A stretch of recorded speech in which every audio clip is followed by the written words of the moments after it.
জনপ্রিয়তা থাকলে সমালোচনা হবেই। ফেসবুক এমন একটি প্ল্যাটফর্ম যেখানে সুশীল অশ্লীল সমাজ থেকে শুরু করে সবকিছু রয়েছে, আর সেই প্ল্যাটফর্মে দৈনিক একটা করে বোকা চৈদ্য তৈরি হয়। দ্যাট মিন্স কবি কাফিন্দ্রনাথ, সরি বারবার ভুল কেন হইয়া যায়, কুত্তা কাফিন্দ্রনাথ। হোয়াটসঅ্যাপ বাজান, আমি সাগর।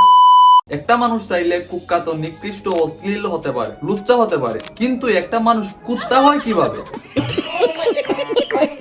আপনি একজন লেখক, হিরো আলম একজন গায়ক, জায়েদ খানও কিন্তু একজন নায়ক। শুধু ভিডিও বানালে যেমন কন্টেন্ট ক্রিয়েটর হওয়া যায় না, তেমনি পাঞ্জাবির সাথে জিন্সের প্যান্ট পরলেও কবি হওয়া যায় না।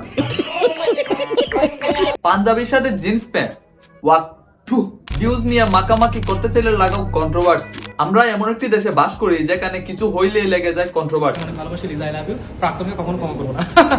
যে যত বেশি কন্ট্রোভার্সিতে জড়াবে সে তত বেশি ট্রেন্ডিং এ থাকবে, আর তখন তাদের অবস্থা লাখ লাখ টাকা। একটা দুর্ঘটনা সারা জীবনের কান্না, আর এটার জলজন্ত প্রমাণ কাফি নিজে। আমি আমার প্রাক্তনকে কখনো ক্ষমা করব না। প্রেম কইরে সেকা খাইয়া এক্সে নিয়ে ব্যবসা শুরু কইরা দিছে, এটাই কন্টেন্ট। ওয়াক থু। এমন পাগলামি সাগলামি ফেসবুকে প্রতিনিয়ত হয়ে যাচ্ছে, আর এসব দেখতে কার ভালো লাগে?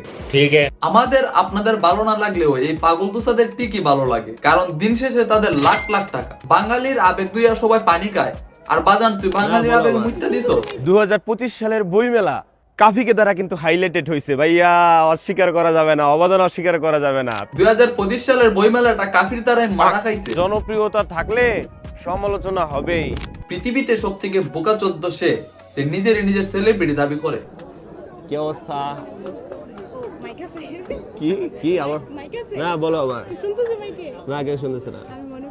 আরে বোকা চোদ্দ, সঠিক টাইমে যদি হেলমেট ব্যবহার করতো তাহলে তুই আজকে লুচ্চামি করতে পারতেন। জনপ্রিয়তা থাকলে সমালোচনা হবেই। ভাই তুই কে? তুই কোন ক্ষেতের মূলা?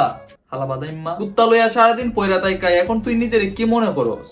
2 টাকার সেই রাজা। বাজান আপনি আমার বড় হবেন, তুই বলার জন্য দুঃখিত। যা হালাম মারাকা। আমাকে নিয়ে আরো সমালোচনা করুন, আমাকে নিয়ে যত সমালোচনা করবেন ততই ভালো, আমি আমার ভালো চাই। তোরে নিয়ে মানুষ সমালোচনা করলে নাকি তোর কিছু যায় আসে না, যত সমালোচনা তত বেশি টাকা।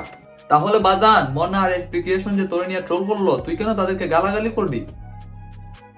আর তোরে যে মানুষ রোস্ট করবো না, তুই ওপেনলি নষ্টামি কইরা বেরাবি। এই এক বোকাচোদা আছে, আর মানুষ তোরে রোস্ট করলে গালাগালি করবি তুই। পৃথিবীতে সবাই নষ্ট, কেউ গোপনে কেউ গোপনে। আমিও মানলাম বাজান পৃথিবীতে সবাই নষ্ট, কিন্তু ওপেনলি যারা নষ্টামি কইরা সমাজে দুর্গন্ধ ছড়ায় তারা হলো প্রকৃত নষ্ট, আর সেটা হলো তুই, কবি কাফিন্দ্রনাথ। আবার দোষা লেখালেখি কইরা বইমেলায় অংশগ্রহণ করলে কবি হওয়া যায় না। তুই যদি কবি হইয়া যাস তাহলে জায়েদ খান, হিরো আলম সেরা গায়ক এবং নায়ক। বাংলাদেশে হাজার হাজার পাগল, লাখ লাখ ছাগল আছে। কেউ বউ নিয়ে ব্যবসা করে, আর কবি কাফিন্দ্রনাথ এক্স নিয়ে ব্যবসা করে। তুমি কাফিন্দ্রনাথ কবি হয়ে সমাজে কি শিক্ষা দিছো? কিভাবে বই বিক্রির নাম করে মেয়েদের সাথে নষ্টামি লুচ্চামি করা যায়? আপনি ভাবেন আপনার ভিডিও দেখে পাবলিক আপনাকে ভালোবাসে, এবং আপনি এটা জানেন না আপনার ভিডিও দেখে কত মানুষ আপনাকে অপছন্দ করেন এবং গালাগালি করেন। যাই নাও কি করবেন, আপনি তো বাজান বোকা চৈদ্য। সময় আছে বাজান, এখনো কিসকাইয়া বয়ে থাকেন।